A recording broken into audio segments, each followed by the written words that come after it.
네, 신용점수별 대출 한도 완벽하게 정리해드립니다. 절대적으로 카드론 먼저 받지 마세요.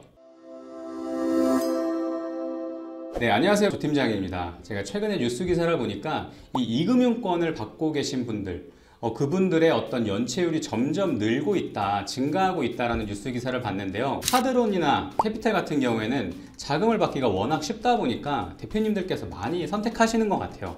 근데 대출에도 순서가 있다는 점 꼭 기억하셔야 되는데요. 제일 먼저 받아야 될 건 바로 이 정책 자금입니다. 정책 자금 같은 경우에는 정부에서 지원을 해주는 거기 때문에 어떤 은행의 입장에서도 리스크가 굉장히 적어지는 거죠. 그래서 더 많은 한도로 가져갈 수 있기 때문에 정책 자금을 먼저 확보하고 나서 그리고 이금융권, 캐피탈이라던가 어떤 카드론이라던가 이거는 정말 그때 너무 필요할 때 그때 이용하시고요.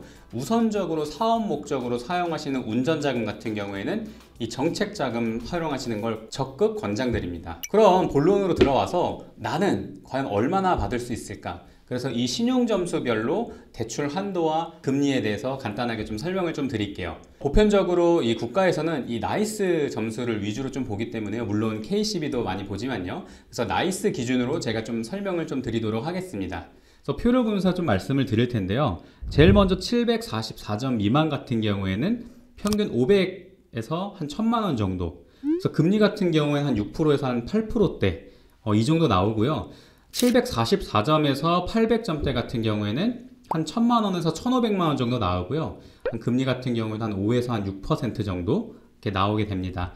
그리고 이제 800점에서 900점 같은 경우는 이 1500만 원에서 한 2000만 원 나오는데 보통 한 4%에서 한 6%대 나온다. 이렇게 이해해 주시면 되시고요. 만약에 900점 이상이다. 그러면 한 3천만 원까지 나오는데 한 3%에서 한 5% 정도 굉장히 잘 나온다. 사실 900점 이상 같은 경우에는 신용 점수가 그래도 괜찮은 편이기 때문에 이런 분들을 위해서 따로 상품이 있을 만큼 많이 또 대우해 주기도 합니다. 그런데 이 소상공인 분들 같은 경우에는 신용 점수가 안 좋을 수도 있잖아요. 그래서 정책자금 같은 경우도 단순히 신용 점수만을 보고 결정하는 것이 아니라 업종과 혹은 어떤 매출 혹은 고용 계획 이런 부분들을 다 보면서 자금을 실행을 해줍니다. 그리고 지역마다 좋은 상품들이 나올 때가 있는데요. 제가 화면에 같이 띄워드릴 텐데 1.5% 고정금리 상품들도 가끔 나옵니다.